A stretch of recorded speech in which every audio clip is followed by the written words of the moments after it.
Good afternoon. It is June 30th, 2025. You're listening to a little column A, little column B, hosted by Will Lemonos and co-hosted by Zach Bishop. How are you doing today, buddy? What is going on, Will? I have some huge celebrity news. You got to come to the podcast with it. I'm sure everyone is just like clamoring for more information on this. But yes, it just came out earlier today. Rob McElhenney, he's officially changing his name. This is real. This is not just craziness. He's changing it just to make it simpler. Rob Mac. Now, he obviously plays Mac on It's Always Sunny in Philadelphia. He said that it's been difficult where his nickname is Mac. And, the beginning of his name begins with an MC, so it looks like a Mick, but it is, you pronounce it as a Mac. But he's just getting rid of that, make it easier, just nice and short. Rob Mac. What do you think? Only in Hollywood is this not weird, right? Otherwise, this is strange. Why it's your name? Just tell them how you want it pronounced. You would think, especially as a celebrity, that this would be easier because if you're going to interview for a show and they can't get your name right, like right off the bat, that's not great. And, guys got to do a little bit of research, but Mac is, a lot easier. I have to imagine the timing at least lines up a little bit. The new season's coming out in July. Yes, that's right. It's Always Sunny in Philadelphia is still going. It is still excellent television. They did a crossover this year with Abbott Elementary. The Abbott Elementary side of it came out couple months ago. The first season of first season for Sunny will be the sunny side of the crossover. So, not too far off on that. Do you think anyone knows who we're talking about at all right now? And I would think so. And now it's the longest running comedy of all time. And now that they've changed his name, is anyone ever going to know? Oh, come on. Longest running comedy of all time. They are all in other shows. Charlie has been in movies. These are very famous people. These are Hollywood people. Yes, Abbott Elementary, very, very famous. I have no idea how they did a crossover because I think they're two very different shows, but I am going to be very excited to check that out soon. All right, speaking of keeping the band together, good for them. Happy for Sonny. Very excited for the new season. No hate here. I just don't know if the name is...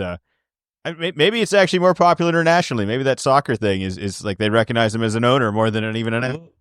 maybe yeah, right. Maybe it's international. It's not just in English speakers. It's for other speakers of much easier. We are very much outside the soccer football world. All right, there's not a lot coming across our social media for information on that. I think this is the coolest thing about soccer that we know is that him and Ryan Reynolds had this miraculous show and team, and I don't even know where it's actually ended up. But I'm only reading headlines on it. But good for them for keeping the team together, because sometimes you can't do it, Zach. Sometimes it's just time to break up the band.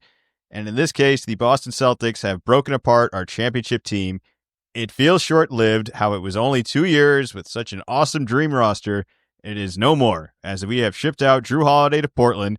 This is almost a Costco return policy where just 1 year later, you take them right back. I don't understand what Portland was thinking of this. I don't understand how we managed to pull this off. But for me, this was the miracle trade.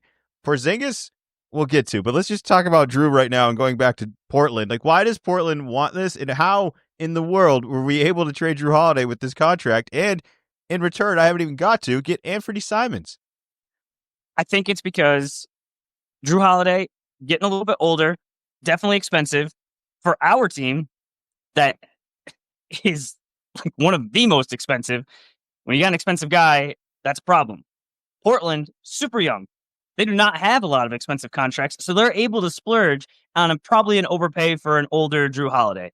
But Drew Holiday is very much an adult in the room, two-time champion, and Portland, you need that. I think we've seen this time after time of there's a younger team, there's been a lot of tanking going on, and you need some veteran leadership to just show these guys, hey, this is how a winning organization does it. You can keep doing it the way you're doing it, but you're young and you're not going to figure it out. Let me help you. I also think that this will soon turn into an expiring contract, and then you might be able to use this to trade for a different star on a team that is looking to get rid of somebody, or the star is not happy. Now here's a good chunk of money. Boom, you can make the flip. As we're seeing right now with free agency, there's been leaks. It's officially happening right now. There's not a lot of free agency happening where guys are changing teams. I think some of this is to do with the second apron, and once it kind of like smooths out, maybe it'll become a big thing again. But right now, all the big guys are just re-signing with their teams. They're exercising their extensions or their options, whatever the situation may be. So I think that in the short term, if you were looking to get more of those stars, you don't wait for them to hit free agency. You have to trade for them, and I think that's what this lines up for. Okay. All right. Great. I have more Portland questions. I'm sorry you were not free from arguing for them right now, but this is... Well, I don't think that they even really liked Simons. And Simons is on his last deal where he was going to be in line for a pay raise. He was going to need a big extension. And I think this was an easy way for them to just say, well, rather than just lose this guy for nothing, like here's an opportunity. And then a second or 2 second-round draft picks, which I still haven't even heard what year those are in. But I mean, maybe with Portland, those are a little more valuable, but just second-round picks, that just seems like sweeteners and deals. Maybe. I mean, they cut Ayton today. They trade up to draft Yang, who I think this has been talked about as if like he's not a promising player. He just wasn't projected to go there. I think he's still actually a pretty good player. I'm interested. I just don't know why he had to go there. And I don't know why this team that drafted Klingon last year felt like they had to trade up to get Yang and then releases Ayton today. And if you want to even go farther back, it's like, all right, so last year they trade Lillard for Drew Holiday because they want to build around Simons. And this year they trade Simons for Drew Holiday because they want to build around, I don't know, whoever the next guy is. Like, at what point are we keeping any of the pieces in Portland here? I mean, they're not going to get better unless they draft well, keep the guys. They could trade and sign whatever they want. I just don't think Drew Holiday is moving the needle for this team at all. Like, this is like a Big Brother program that you just signed up for, and it's a very expensive one. But like I said, they don't have a lot of this other big salaries going on, so they have some flexibility to overpay in this situation. I also want to point out, you said that Ayton was cut, and you said he was waived. He was bought out. And that is important because that means that the details haven't come out. Once he goes through the waiver process, then I think the buyout details will come out. But whatever it is, probably something under $35 million. But even if it's $20 million, it means he's already gotten paid $20 million to not play for the Trailblazers this year. So he might be looking for a situation that is more fit dependent than the most money he can get because he's already gotten the money. Yeah, Portland definitely knows what they're doing. This is going to work out, and any year now. And I mean, you really think this was a step in the right direction? It just feels like such a weird sidestep of, like, I don't think there's growth in any of this. I would have kept Simons. I would have tried to trade Simons last year if you were going to move off of Simons. I think you had better value of that. I think you could have traded Simons before you traded Lillard and then seen what you had with Lillard and whatever the other piece was that you got back for Simons. We're going to the wrong direction. You got to remember, at the time, Dame wanted out. That was untenable. That's where, like, you look back now, it's like, oh, well, if they did this or what if they held on to him? It's like, no, this was it. I'm confused. None of it makes sense. It's not the only draft day NBA drafting that doesn't make sense to me. It's actually not even the most egregious one. The Pelicans are still on my mind. They trade for Jordan Poole earlier in before the draft, and then they have this crazy trade where they trade up 10 spots to get Queen. I still just can't accept this, that they gave up a first-round pick for this as if they're not in jeopardy of that first-round pick being miraculous the next year. Like, they just think this is such a safe bet. Like, every team is taking so many risks every year, and this is the team that feels good about themselves. Like, I can't accept this. I am not able to digest what the Pelicans are doing, but when it's all said and done, post-draft, post-trade, we got Zion, Poole, Queen, we got Herb Jones. I mean, what is that team? It makes no sense. I haven't heard one person be able to explain it to me like in a way that makes sense. It has nothing to do with what I think Derek Queen is going to turn into. It's not anything for at that pick, but to move up 10 spots. And this wasn't like you moved up from 13 to 3 and put you into that number one tier. I think Flag was in a tier of his own, but this is big time tier moving. It's like, well, if you had moved up, but for less, I think you could have moved up for less or been able to figure this out. But this wasn't a team that was on the bubble.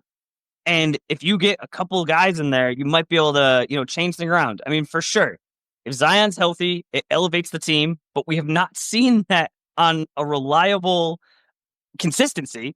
This year, they were 21 and 61. That's puts you at fourth worst. Now you traded unprotected your pick for next year. That's where we talk about some of these other bigger trades where, some people go in and look, you just count the number of first round picks. It's, well, this guy went for 4, this one went for 5, but first round picks aren't all created equal. Number 1 versus number 30, it's a chasm. But in this situation, even if the Pelicans aren't trying to tank, they're going to be towards the bottom. Yeah, why are they operating with the idea that they're not going to need that pick? Why do they think they won't need this pick next year? This is a big time pick that they're going to need, as well as it's not even just their pick.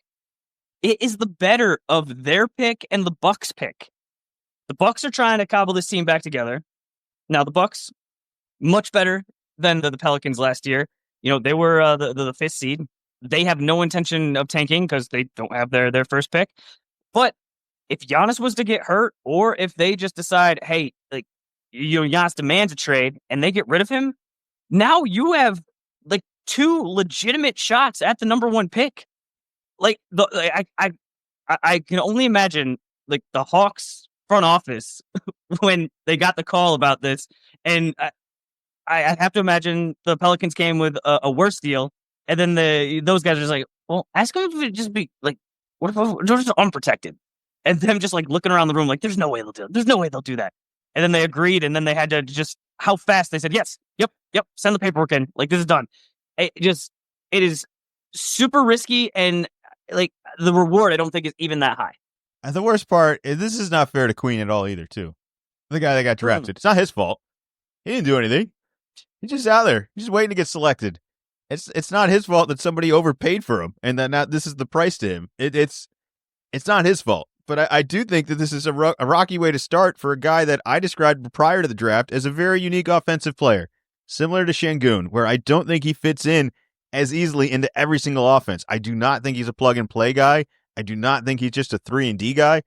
I think, if anything, he's very similar to what Zion's doing, and I don't know how they complement each other. I could be completely wrong, because I haven't seen any of that.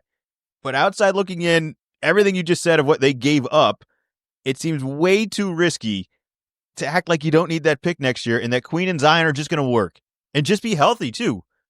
Insane. Just all of the things. And you have to make such a big jump from this year in the West, where to get up to that upper echelon, I think those are some really good teams. And there's some teams that are in between that are looking to, get better, that had disappointing seasons this year, that are saying, hey, we got some pieces, we're going to move around and we're going to be better. So it's such a huge jump. I think that we're going to be looking at this, and I mean, Joe Dumars, there's the meme of him with the 2 phones. I mean, that's from a while ago. But now he comes in, and this is the first, or one of the first major moves that he makes. You got a second chance, but this is what you did. I think this is going to come back to bite the Pelicans big time. I think we're going to be talking about this for a while. When you sign Dumars, you know the history, all right? There's no running from it, all right? So if anything, we're just trying not to bring attention to ourselves. And this move was the opposite of somebody who's trying to be I don't know if I'm really good at this or not. Let's try not to put a spotlight on us. This put a massive spotlight on them. And this team has so many red flags already prior to all this. This isn't, again, this is a move where I don't know how they feel like they've gotten better and that they're not in jeopardy to be worse for longer. It just seems like a lot of hope on some things that do not seem promising. I mean, we just saw Nico Harrison make a crazy move that everybody said was crazy, and then get bailed out with a 1.7% chance of winning the lottery. So maybe Derek Queen is the next Giannis. Of you get him in the middle of the first round, and then he's able to swag around and go, see, told you, totally told you. Yeah, he's gonna let us to the playoffs. Knew this was the guy, but the expected EV on this is not great. And again, the same way I started this, I find it usually somebody will zag. Somebody will come up with something, or it's at least a 60-40. This is just across the board. It's the casuals. It's the hardcore. It's the hot take guys. It's the fantasy guys. Everyone has just said, what are you doing? They're going all in on a pot with a hand that they can't win with. It's crazy. Very, very crazy. The Bucks' future pick, of which they will not have Lillard for, I assume, the entire year. So that's one thing. If they had him last year, he might have not played great, or your standard or whatever they gave up for him might not have been perfect, but They will not have him this year. So there's no, whether he was bad last year or not, there's no addition of him this year. So I feel like that Milwaukee I don't pick, think there's any chance. I don't think there's any chance that he plays this year. that Milwaukee pick, if you ask me, it feels like it's going to be the Dallas pick of this year. And that's where this is going to go, where maybe Giannis gets hurt just at the tail end again, and they just said, you know what, we're not even doing the playing game. Let's just punt it on this, and it sucks, and whatever else. Maybe these ping pong balls, and we'll get back in and get someone else's pick. I don't know, something like that. But then they're not even going to get it. It's going to end up going to Atlanta, who Atlanta's now made some really hot moves. Like if you're Atlanta, I mean, the Porzingis thing is a little spicy. They only gave up, George Niang. They've only lost, Terrence Mann. I don't think those are massive losses. I'd like to think was it Jalen Johnson is going to be coming back this year at some point? Is that? I just think a lot of promising things have happened for Atlanta, and this is one of them. Where even if they don't get this year exactly right, that looms throughout the rest of the season. Like maybe Jalen Johnson doesn't come back. Maybe this year doesn't go as well, and they're like, whatever. We've got this awesome pick again coming. We've got the number one pick from last year. We just traded for Porzingis. Like if he's healthy, I think he's really good. I don't know if that's a safe guarantee, but I don't know. I thought Atlanta, despite obviously taking advantage of Portland, has made some other nice moves here. What are your thoughts on Atlanta and their new roster? I think that they are in a really good spot where I don't think this vaults them to favorites in the East. Still not really sure on Porzingis' mystery illness. I think he's playing Euro basketball right now, so hopefully he's okay. But still very bizarre how the season, the playoffs ended for him last year. But to get him in there, that's going to be helpful. Even if he's not 100%, which just another team that thinks, all right, well, if you can get a healthy Porzingis, but I mean that really did help the Celtics out on their stretch run where he did come back in the playoffs and I think was helpful and really increased that margin that we were able to play with if we didn't have him. So stretch big, rim protector, always good to have, and like you said, gave up Niang in a second round pick for him, like barely anything. Like that seems like exactly like the kind of thing for a flyer. Yep, Porzingis is expensive. 1 year, see if it works. I love it. Throw it together, and like you said, now even if they can have an awesome year, and like I think they have a really good shot. Like they're going to have a lottery pick. It's just a matter of like how high the lottery pick's going to be. I think it's a very good chance they have a lottery pick next year. So like if you're them, this is a gravy train right now. If anything, this is a team that could possibly be very competitive this year and have a lottery pick going into next year. Like this could be. I mean, this isn't even similar. This is, I guess, kind of like Dallas, but I don't know. Maybe I feel a little bit better about them over Dallas. But like there shouldn't be teams at the lottery that are like, yeah, we were in the finals last year. Like that. I'm not saying Atlanta's a lock for all that, but they could be one of those teams that's saying like, look, we got to the conference finals last year and we're adding a number one pick this year. And then they could shop that pick and trade it for who knows what. Like this, very reasonable. Very reasonable. I like what they're doing. All right, let's talk the other side of all this. You kind of badmouth Niang a little bit here. I'm going to defend him. I think this is what had to be done for us. We had to cut costs somewhere, and if you're going to cut costs, I mean, budget Niang is, I think, right up our alley. I'm not against this. I think this guy plays hard. If he's a team player for sure. He's got an interesting skill set that I don't think is the fastest, but I think it's easy to play with, and that's going to be something that we need, and we're going to try to replace whether we keep Cornette or not. That I think he's going to fit in well. He's just going to fit in. Like, I don't think this guy's going to be a problem at all. I think he's going to be a pro, and I think he's going to love being in Boston. So I'm good on this. Is it an upgrade over Porzingis? No. All right. Like, there's not a ring on Niang's finger. There's not all-stars. There's nothing like that. But maybe he's available, and maybe that's the one flaw that we just couldn't risk again with Porzingis. We had to have him healthy this year, and he just wasn't. So if Niang is, I'm all right with that. I'm all right with that shift. How are you feeling about Niang and the possibility of Anthony Simons?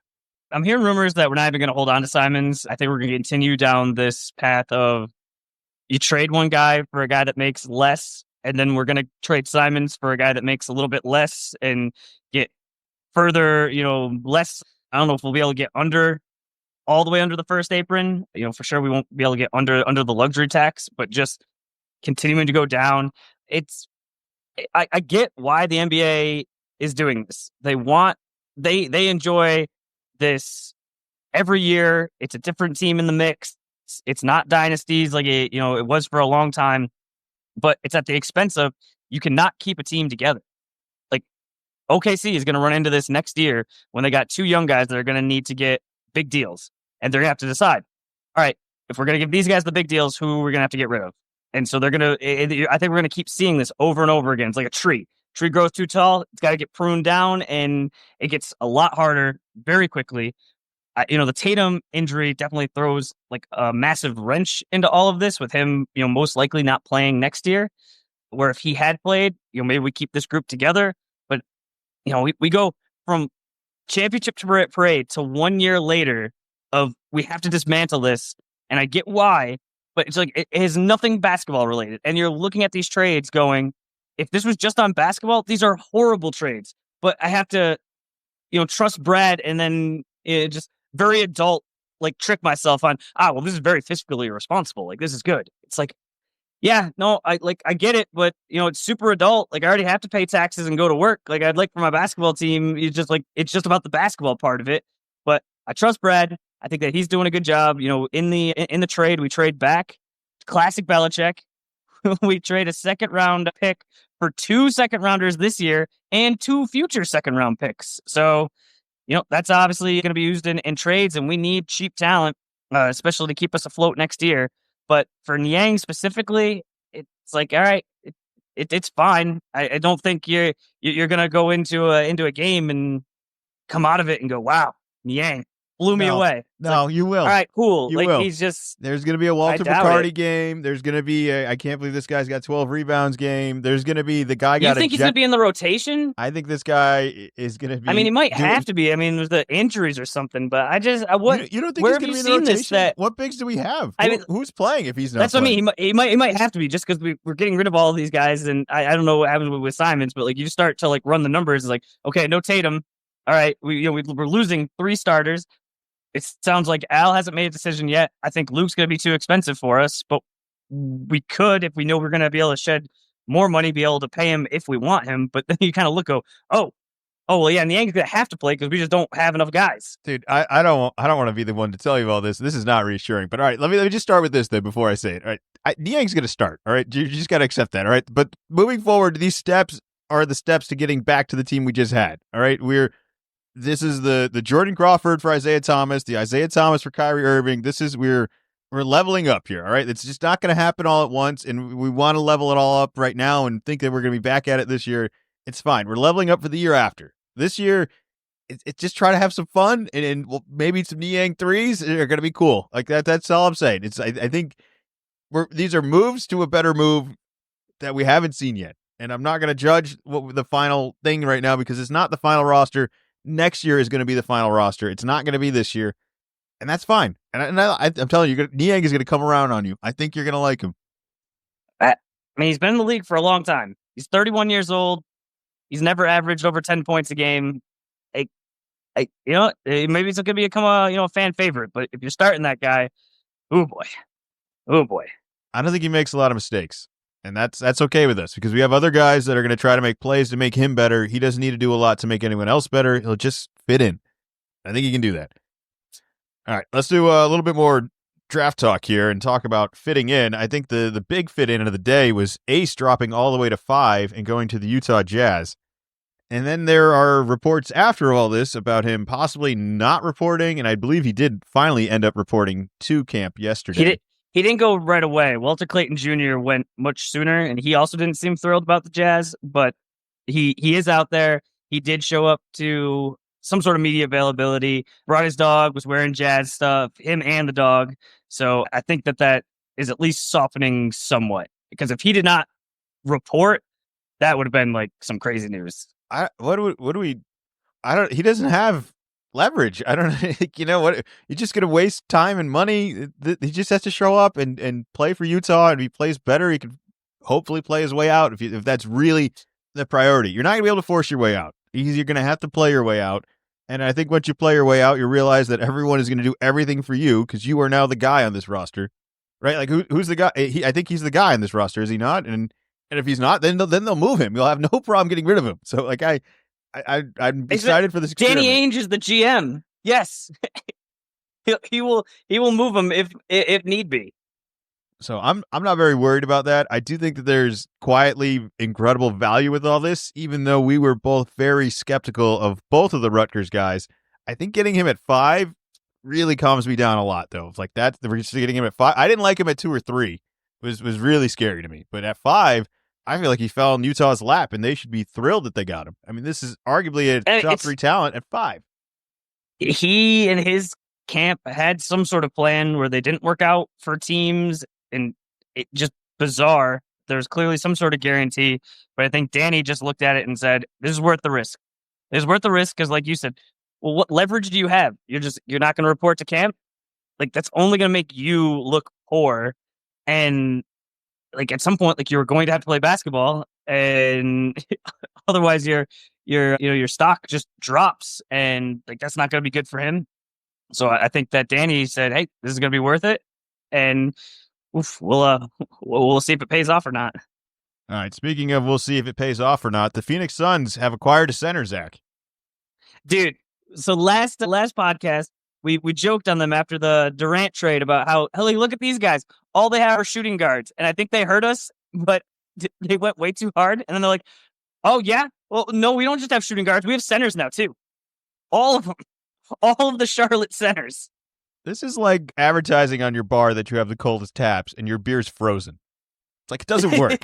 Nobody's benefiting from this. This isn't like, good, life is better now. This is overkill of being like, all right, we're going to trade up. For us, this other crazy thing is we're going to trade up to get this 10th pick, part of the other deal. And then we're going to take Malawach. And then at the same time, on the same day, we're going to be on the phone with Charlotte to trade for Mark Williams because we can't just invest into Mark Williams because he just failed a physical last trade deadline, and so we have to draft the other guy. What are we doing? Yeah, he hasn't been healthy. And they brought along Nick Richards from Charlotte last season. Yes. Oh my, yeah. No, I don't know what they're doing over there. I think they have 3 Duke centers at this point. Not that they're the ones you don't want, but and then afterwards. Then Charlotte trades Nurkic to Utah. So it's like they had all these centers, and then they're just like, no, we don't really need centers. We'll do something else. It just, on both sides, just kind of confusing. I think we had talked about it last week, saying like the Suns at their pick, we're going to hope to have a Malawach still available, and obviously got nervous and traded up to take him instead. So now what are we going to do then? I think we already talked how I think Malawach needs some time to be groomed. I don't know what Phoenix is like. What are Phoenix's expectations for this year? Are they hoping to make the playoffs? Are we rebuilding? Like what are we now that we've kind of finished, at least at this part? I think, I wish I remember what podcast. I think it might have been the mismatch, and they were talking about this is like correcting a problem. Like they're not out of the hole, but like they're making moves to get out of the hole, and that's what like the start of this was. Okay. Well, I ask you all this because I feel like there's 2 different directions of this team. If they move off of Booker and we are in full rebuild, I don't know why you traded for Mark Williams. I think Malawach has got to play. You just drafted him at 10. Like, what are we doing? Our team's not good. Now, if you keep Booker and you think your team's going to be a little bit more seriously, I don't know why you just drafted Malawach. You got to start Mark Williams. This team's going to be in the playoffs at some point. So maybe Malawach is a little bit farther along than I'm giving him credit for. I was a little low on him. Everyone else seems to be a little high on him, especially going at 10. I wouldn't have taken him at 10, but it's where we're at. This team, I feel like, still has a fork in the road, and they're making moves to go both ways, and it's going to burn them one way or the other. So I understand that these are moves to lead to more moves, but we got to pick a direction now, bud. Like, this isn't working. Are we rebuilding or are we going for it? The cleanest way seemed to be all right, we traded Durant. All right, now we're going to trade Booker. But the problem is they're in a similar situation that the Bucks are in, that they used all of their first round picks to get Durant. So now if you trade, you just do a complete blow it up situation, Kevin O'Connor style. Everybody out the door, max assets, don't care what they are, don't care if they fit, just max assets. You can't be bad because you don't have your own pick. So you're just going to be, in the wilderness, this is where like the Nets were. Actually, I think the Nets have been there multiple times of, oh no, we're not good and we don't have our pick. We have to do something about this.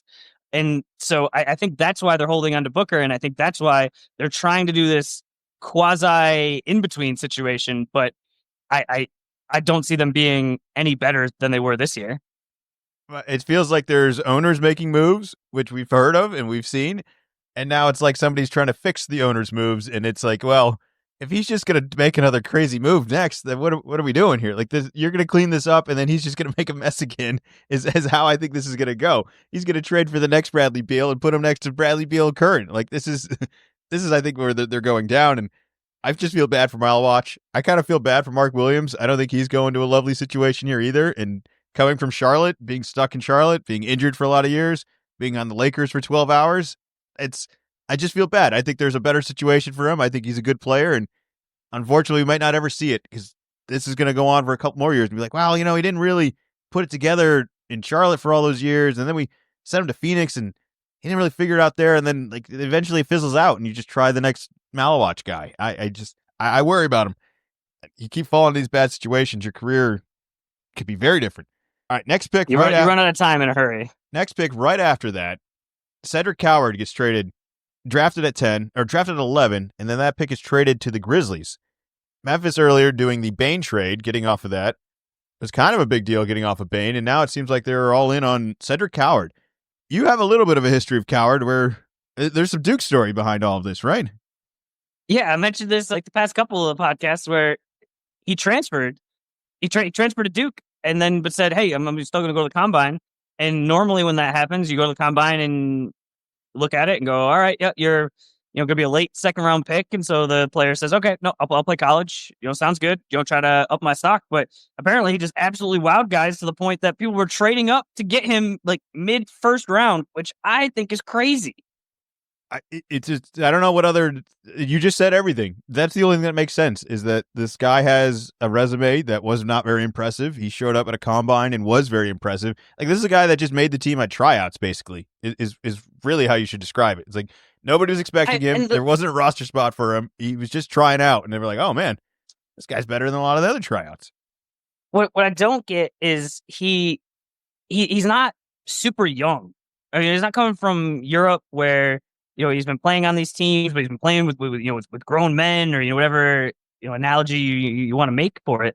He started at D3, then he played 2 years at Eastern Washington, and then last year he played 6 games at Washington State, where he did play really well, but it was only 6 games. It's kind of those early kind of cupcake games.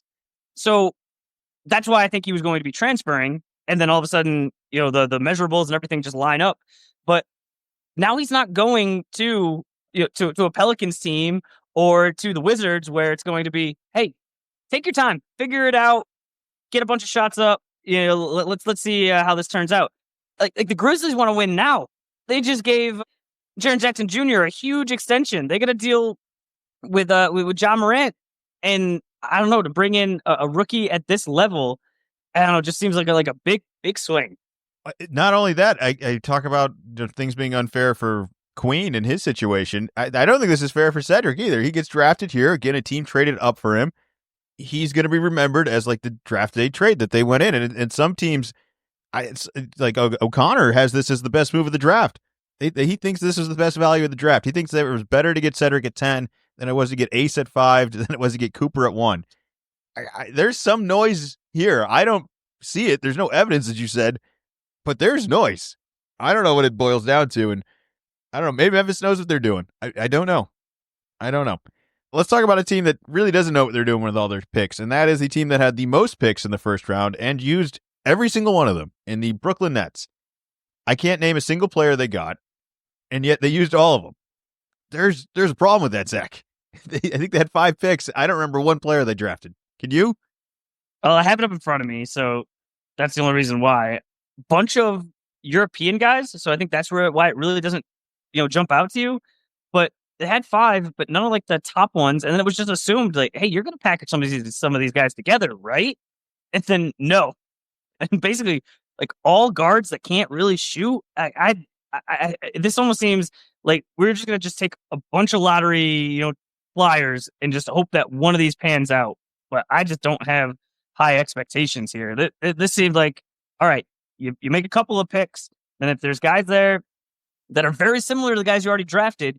You get on the horn with somebody that is looking for stuff this year, and you go with hey, we'll take your next year's pick in a second, or you'll 2 first next year. You move you move to next year down the line. Keep the coffers full with these draft picks. Getting all 5, it's just just think about it. You could start all 5 of your draft picks at Summer League. That's too many. It's way too many. It's too many. It's also like all right, let's just play this out. Let's say this all does go well, right? I don't know how this plays out, but let's just say that all 5 guys end up being pretty good. How are you going to pay all these guys? They're all on the same schedule. It's not like you pay one before the other. You know what I mean? I don't know why you would ever want to do this. The other thing last week, I think we did a good job talking about how these picks are trade worthy before you draft the guy. Now that you have all these guys, do you think you're going to get the same value for the number 8 pick or for Igor? You're not getting anything. Now they're the guy. You're not getting anything. Now they're the Igor. guy. Yeah, you're not getting anything for Igor. You could have traded any of these other picks, I'm saying, on draft day and probably gotten something back. And now what you have in return, I hope you really like, because you can't move any of them. Who's giving up anybody for any of those picks right now? I mean, a lot of this is the way the lottery worked, where it was wonky and better teams jumped to the top.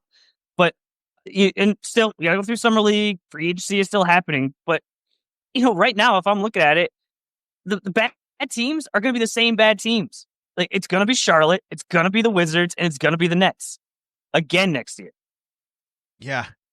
And that's weren't even that bad last year, and they had 5 picks this year. And somehow I think they're worse this year. You had 5 picks and your team's worse. Maybe their G League team will be really good and they'll win the G League championship. Yeah, I don't know what NIL money they can get from that. I don't think that's how it works.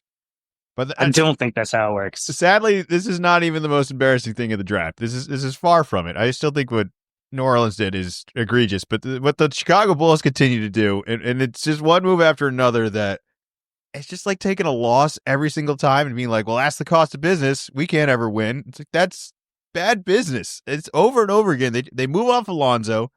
It's probably unfair to say that they draft Essegier at 12, and all I know about him is that he was currently on a team that was in his EuroLeague playoff, and he left to put on a suit and get drafted. I don't know. I could hold it against him. I could not hold it against him. I'm holding the stuff that the trades that Chicago is doing against them a lot more than any of the draft selections here. But they move off Alonzo, and they trade him to Cleveland for Isaac Okoro. That's all they get back. And you look at what they have now after giving up Levine, DeMar, and Lonzo. What do they get in return, Zach? Not really much of anything. And you want to go even farther back? What was it, Lauri Markkanen? They had him too. I mean, there's a bunch of these guys that they've had, and the guys they managed to keep don't make any sense, and then they keep them until they have no value, and they're like, well, I don't know. We can't do anything with this. We'll just move on from sell them for nothing. It's just, you can't keep taking the losses on all of this. They could have got a first-round pick for him at the deadline. That just stings more. That just stings more because it's not that Okoro's bad. It's that not knowing the value of your assets. Exactly. I mean, I don't know what Lonzo's trade value would have been, but I think I could do better than Isaac Okoro, as well as what is Isaac Okoro going to do for you this year? All right, he's not a draft pick to make your team better next year. I think we kind of already know what he is. Is he going to be any better? Do you think he's got more minutes in him? In Chicago, he too. Not on a good team. He didn't really play that way in the playoffs. It's odd. You rarely see just a player for player straight up. I'm trying to find it. I can't find it. Didn't Chicago make a draft day trade? Or was it right before the trade? I feel like it was with the Lakers, where it was they just basically took cash from the Lakers. It's you're Chicago. We know you're so cheap, but it's you're in a major market. How are you doing this? How are you doing this just for money? This isn't the NBA in the 60s. This is 2025. These franchises are worth billions of dollars. And you're just like getting cash back for assets. I'm at a loss for words for Chicago. I can't even argue of like, well, you know, bright side, I have not, like, you are in a bad place. I don't know how much worse it's going to get before it gets better. And the worst part about it is it seems like this is the judgment of the owner and this attitude that the city feels towards it, of that they're not worried about it. They're fine. Like you said, this team's worth billions of dollars at this point. They could sell it for $1 billion tomorrow. $10 billion probably. I don't know. They're probably getting Laker money on some of this stuff, but this is not a priority of winning. It seems like this is another one where no fantasy team would trade for this roster, just like the Celtics trade. Like nobody would say yes to this. This is purely financial moves. I can't find any other way to explain it. I hope I don't know how the Euro, the league he was just in, how their playoffs work, but I hope he's ready for one and done, and he knows how to play in those playing games. Yeah. All right. Speaking of another franchise that's making me scratch my head, and the Toronto Raptors, as they are out with Masai. He is no longer the GM. I'm not sure if he's interested in continuing GMing somewhere else. I imagine he could, and will probably have some interest with some other teams. It's interesting on the timing of all this, where this is post-draft, where he was basically told to babysit the draft and then fired later. Is that cool, or is that like, I don't know how to take away from this? Like, is this did he walk away, or did they get rid of him? The headlines are it was mutual, but the timing it makes no sense. You're doing this after the draft, so this guy was in charge during the draft, and now you're getting rid of him. And free agency starts, what was it, a couple days ago or yesterday? So like it's now in 2 days. You also have to figure out free agency without the guy in charge. As well as, I think that he has done well in Toronto. I think Toronto is a difficult place to build a team. He won a championship. And going forward, I think that he will be a sought-after candidate, but it is all off-cycle. Think about it. All the GMs that are out, they got fired, at the very end of the year, back in April. So now I think he's going to have to wait a year when these jobs will open up. But I think he's going to be a GM somewhere next year. I don't even think it's going to take that long. I think it'll happen sooner than you think. I think some of these teams are enough of a mess to say, we are done with all of this. You can come clean all of this up.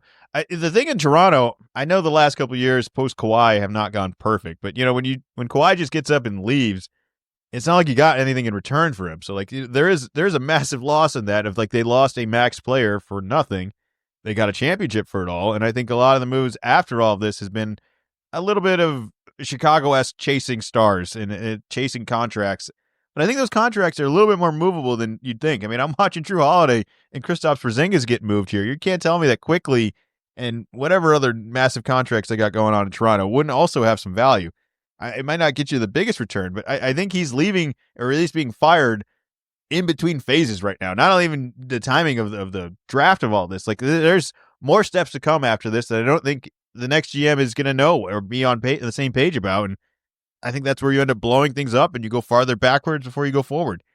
I wouldn't have fired him. Would you have fired him? No. I think that they're farther ahead than the Suns, but I think that and this is a little bit different because I think he put them in this situation, but I think it's still, that championship was not that long ago.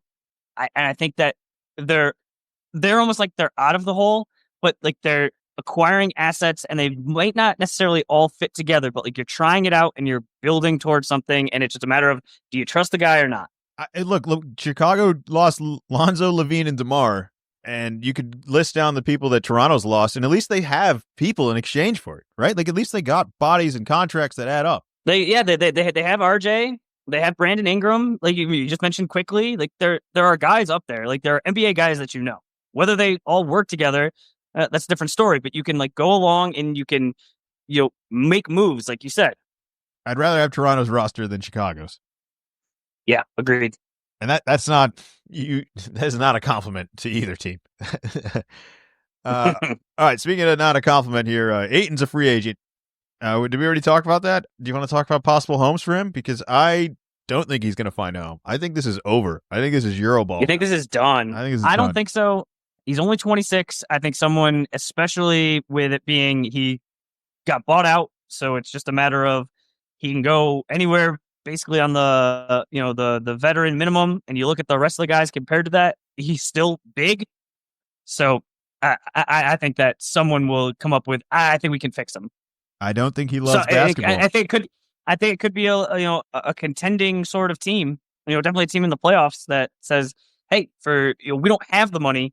We can't afford a Luke Cornett, but you know what? We can afford an Ayton at the bare minimum. I'm not saying he doesn't have it in him. This guy does not seem like a hooper to me. I don't think he loves basketball. I don't think he's interested in getting better. And I think if you're going to be paying him even less, that they're going to have even less interest in all of this. And I think he's going to play even less and less at whatever situation he goes to. And I think that'll be a problem versus he could go overseas and be the star and not have to really do much. And I don't know. I don't know what this is. I just don't think this guy has the grit, and that's very assumption of him being on some poor teams of the past year that could have had higher expectations, and he's played with some good players. I don't think this guy's a winner. So I can't see like a competitive team being like, yeah, we're going to make a winner out of you. It's like, no, if I'm going to have a 12th man and it's going to be Ayton, I want it to be a dog. I want it to be a guy that if he gets into the game is like, this is my last chance opportunity. And I just don't think you're ever going to get that from Ayton.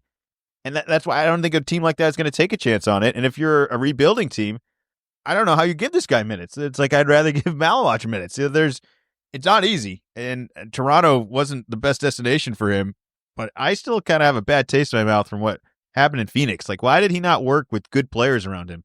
And maybe Phoenix didn't work out ultimately, and that's why. But I don't like the guy. That's really what I'm saying here. And I think a lot of other teams are also not going to like the guy. Do you have any? That said, it's so much to do with the price of if you can get him basically for free, like you take the flyer on him and you give it a try. We'll see who does the flyer. Everyone always gets a chance. It's rare that you're just done. I think this guy might be done. At 26, he's not 36. He's 26. Well, I just don't think he's. Maybe he's got the chase now. Maybe he'll be free to go wherever he wants, and that's kind of been a restriction of the past where he's been stuck in a situation he wasn't happy with, and then gets traded to a situation he has no control over. And maybe some control will give this guy a little bit of hope and a little bit of happiness because I just don't see. I don't see him digging in on a team and being like, no, I want this. I don't see it. That's scary. But it's not like he's going to be the number 1 or 3, 4 option. Yeah, maybe. Like this is you're all excited about Niang coming in. It's like, well, this guy is going to get like half of what Niang's getting. I still like Niang. Niang plays hard. Niang's going to defend his teammates. That's the thing. I don't know if this guy's everyone's favorite teammate either. That's hard. It's just hard. There are a lot of other options out there too. You talked about the free agencies not being great, but I wouldn't describe him as like top of the market for any of these free agents either. And that's why he's getting bought out at 26. And all right, let's wrap up with a couple. It's going to be a bottom of the barrel sort of situation. A couple not so fun scandals, I'll call them. There's the very real scandal in Malik Beasley, which we'll talk after. I'd like to talk a little bit of the LeBron James opting into a contract. This seems to be writing on the wall of they're selling the team. It seems like I told you he would stay as long as Jeannie Buss stayed, and it seems like that's kind of already done. I don't know. And LeBron opting in, I don't know what he's hoping for. And then opting in and then having expectations for the Lakers, it just seems like if I'm the Lakers, like, you can't opt in and then tell me how to do this. Like, that's not how that works. I'm more interested in, and I'll ask you this, what sort of trade value does he have at that price point? I know it's LeBron James. I know it is, but it's a lot of money. I don't think you have to give up nothing to get him either. What is the trade value here? Trade value is still enormous. You put LeBron on the marquee and any of these other teams, people are coming. People are coming to see LeBron play. So if you're looking at this of, hey, could we be able to recoup that? I think absolutely. I mean, this is when he was, back in his prime. It's not like he's, a terrible player now, but how he, revitalized Cleveland. And like when he left, like businesses being like concerned, like, oh no, LeBron left. What are we going to do now? Like he's able to do that for an entire city. So I think that if he were to demand a trade, some team would pony up, would make sure that happens. But I agree with you on if you opt in, like now you've opted in. You have to kind of say this stuff before, and maybe internally he has been saying this, but I think the Lakers, like compared to some of these other teams that we've talked about, like I don't think the Lakers are going to win the championship, but I think that they could easily host a playoff game or playoff series. Still have Luka ready to go, and I very much don't care that this time, like, oh no, he's in shape. It's like it doesn't matter. This isn't a bodybuilding competition where you have to take your shirt off and you get graded on that. You get graded if you can put the ball in the hoop, and Luka can do that at whatever weight or whatever he has to do. I think the rest of that is silly. All right, so you still think LeBron's got trade value? I think he's really hard to trade.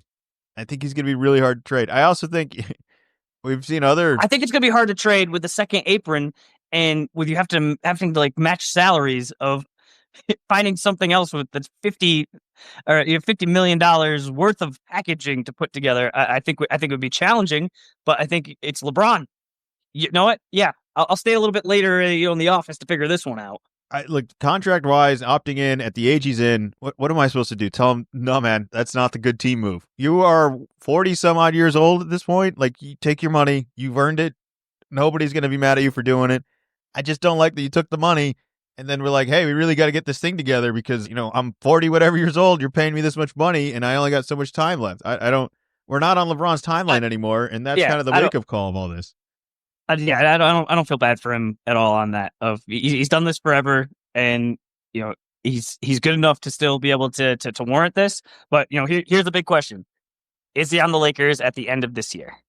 Well, I'll ask you this question: if LeBron's going to eventually retire, right? There will be a year. I'm not saying it's this year. I'm not saying it's next year. I'm not saying he can't play for fucking 10 more years. I really think he can play for as long as he truthfully wants to play. He can play.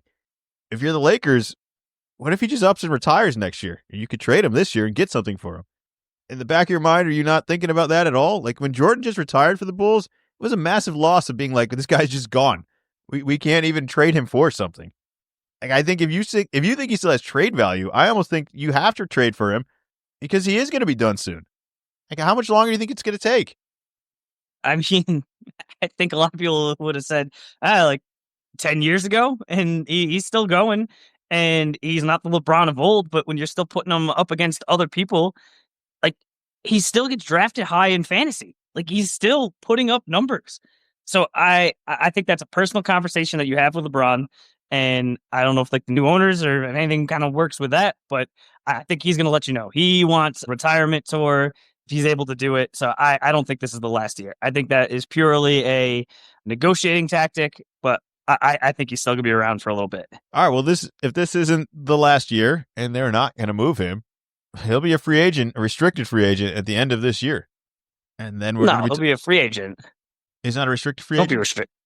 You're only restricted free agent when you're on your rookie deal. Oh, I didn't know. All right. I assumed he would. Yeah.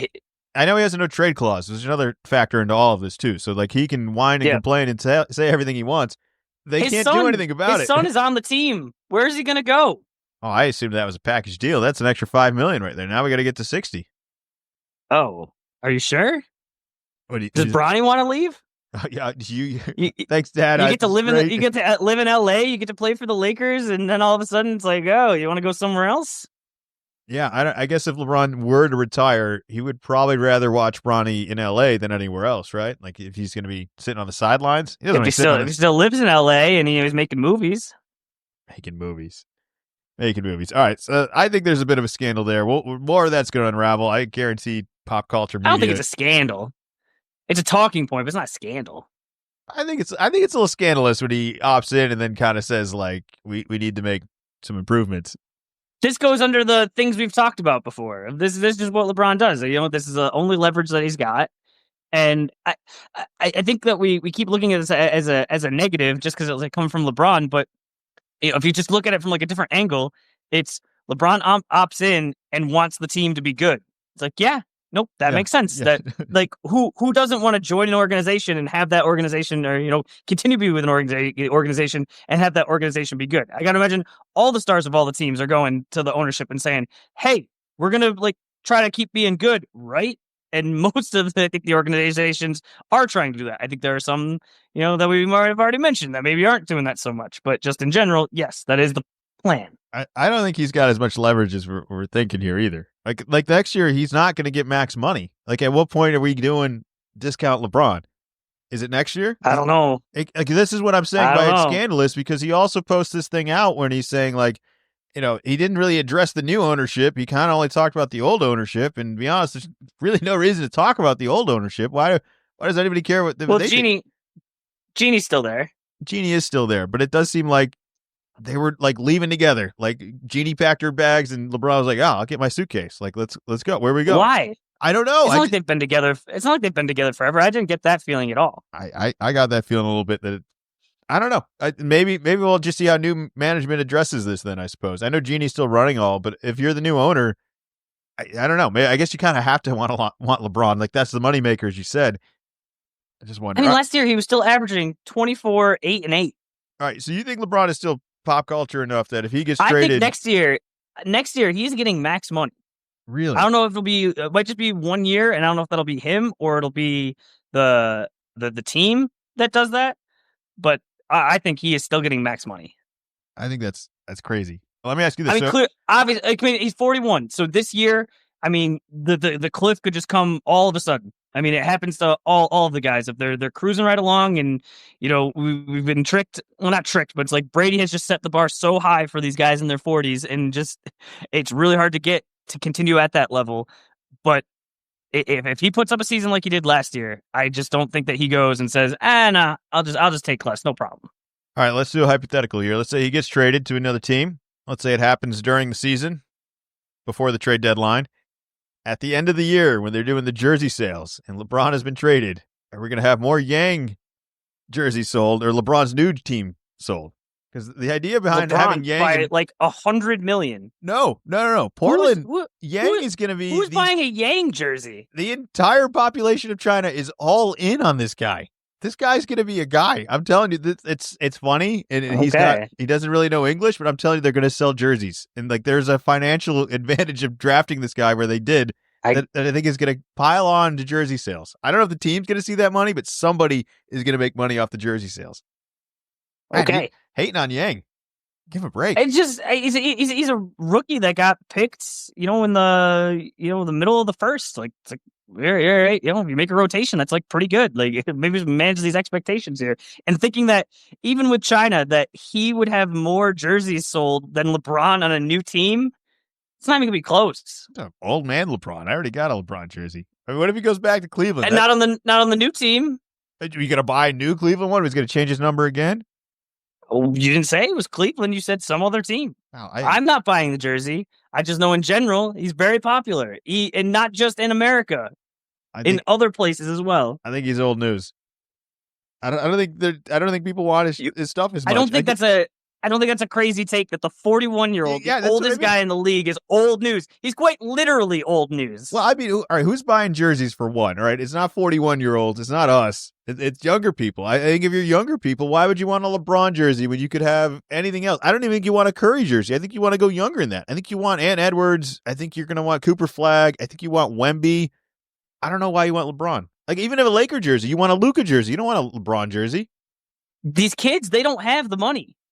Their parents have to buy it for them, and grandma's buying it for them, and grandma only knows about LeBron James. That's a very good argument. Yeah, this is very much how you're still ending up with, like, Snoop Dogg stuff. Like, I know who this guy is. I don't know who the other one is. I know he's a guy. I know he's a guy. All right, actual scandal time. Less fun topic. A Malik Beasley scandal is there an indictment? I don't even know how far along with it. There's a very not an indictment, but it is not. This did not start off with the NBA is investigating. This started off with the U.S. District Attorney's Office.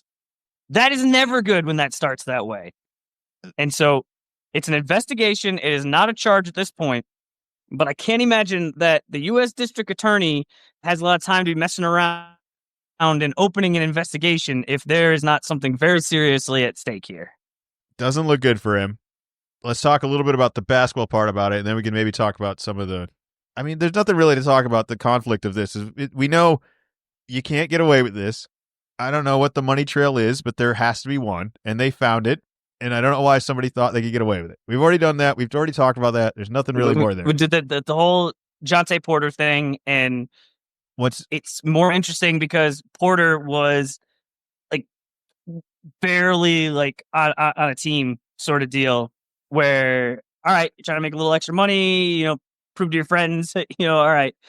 It's a little bit different of a situation where Malik was just in line to get a pretty hefty contract, and now this is getting brought up, as well as, he's a young dude and like on a playoff, like a legit playoff team, looking like he was going to get re-signed there. And if it goes the same route for, one for Jonte, like he might be done with basketball, or at least done with basketball in the NBA. Like, I think that's a real possibility. We're big hoopers. We're following guys. I think we knew who Malik Beasley was before he had his season last year. But I think for a lot of people, last year was the first time they ever heard the name Malik Beasley. Fair. And he deserved to be talked about last year. He was a great three-point shooter, a fantastic three-point shooter for them last year, a very big factor into them being successful, maybe not in the playoffs, but definitely in the regular season. He was very much in the six-man conversation. I just, this is a really bad 360 on a guy that was on an upward trajectory of, I'm not saying he's going to be better this year, but if he was even just what he was last year, that's worth getting some money. That's somebody that the Detroit should value. So to now be, not only under contract and possibly under suspension and possibly banned from the league, yeah, we are not a fun topic, not a fun thing. Now it's all alleged. This is all allegedly. So I don't want to just. It's an investigation. There's not charges, but it just seems like U.S. District Attorney isn't. Actually, mentioning that of the way I started it, it's like, wait, hold on. If the U.S. District Attorney is looking into this, it might not mean, oh, well, yep, you're suspended. It might mean you're going to jail. Like, you're going to prison for what you did. The U.S. government is going to have a trial with you for whatever. I don't know if it's considered fraud or probably racketeering, but the NBA penalties might be kind of far down the list when you're comparing them. Yeah. All right. Lastly, for a little live in look at some NBA free agent signings are happening right now. Let's see. We've got Kevon Looney going to New Orleans Pelicans. You like that one? Doesn't move the needle. D'Angelo Russell going to the Dallas Mavericks. Oh, that's interesting. That is interesting. I don't know. Because they need some because Kyrie's not playing this year, so kind of needs something in there, and he's definitely bounced around, but is like a 1 year sort of stopgap. Like, all right, I can't be too mad about that. All right, here's one. Pass the ball to Flag. Yeah, well, good luck with that. Bruce Brown signing a 1 year with Denver. I like that. Let's get the team back together. He's going back. Okay, 1 year deal. I do. I do like that. I think going back with the Joker, I think that always helps a guy. Kevin Porter Jr. is staying with the Bucks. Not a whole lot there. Ty Jerome is going to Memphis. Good for Memphis. Look at you guys adding some stuff up here. All right, we moved off of Bane, and we're bringing in the Ty Jerome era right now. How does Scottie Pippen and Coward feel about all of this right now? They're okay with bringing in Ty Jerome? I mean, he was playing well this year, so kind of having a more of an adult in the room. Oh, but big trade. Definitely interesting. I got a breaking trade here. The Denver Nuggets are trading Michael Porter Jr. to the Brooklyn Nets and an unprotected 2032 first-round pick for Cam Johnson. Oh, okay. All right. We got it. Well, Cam Johnson has never seen a shot he doesn't like.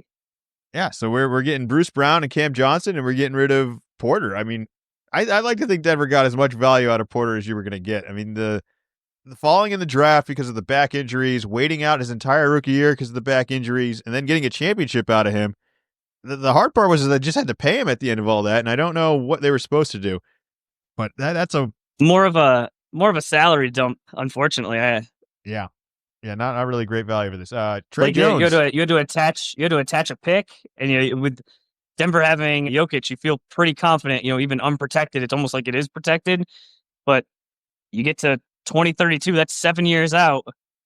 Might get interesting down the line. But I like it for Denver of like, hey, we got to make a move, we got to do something, and here's some firepower. Yeah, it looks like Chicago just locked up Trey Jones. Not really a whole lot there. Here's actually a good one. I like this one. Dorian Finney-Smith has agreed to a 4-year deal with the Houston Rockets. We're getting spicy in Houston, man. They're really perfect. Keep them away from the Lakers. That is a loss for the Lakers. Van Vliet back. Yeah. Yep.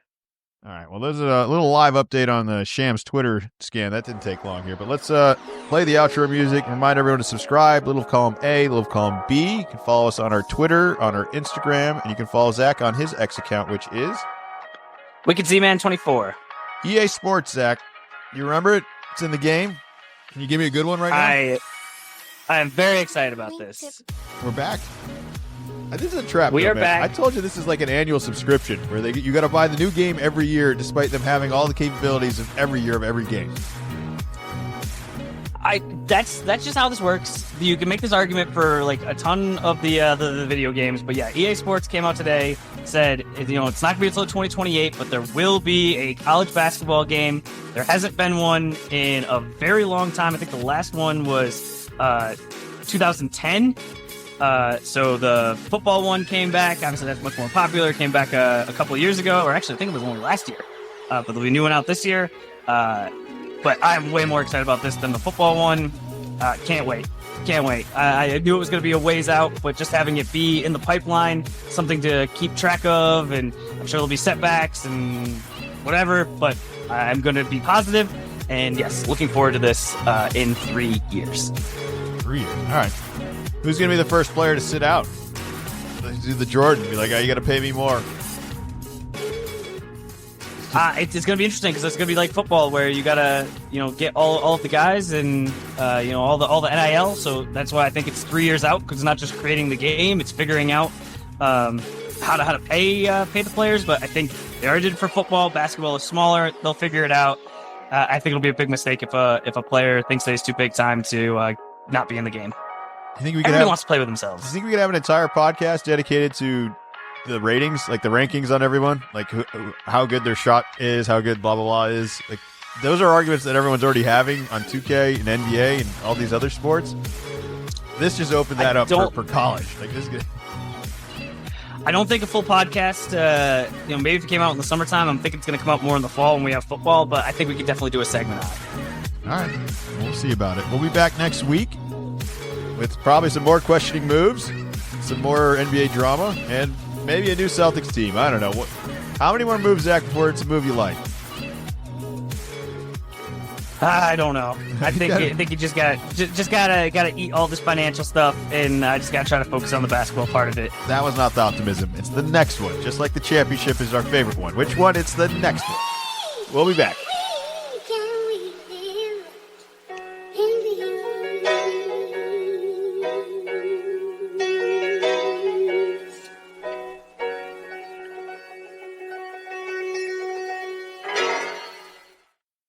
Little column A, little column B.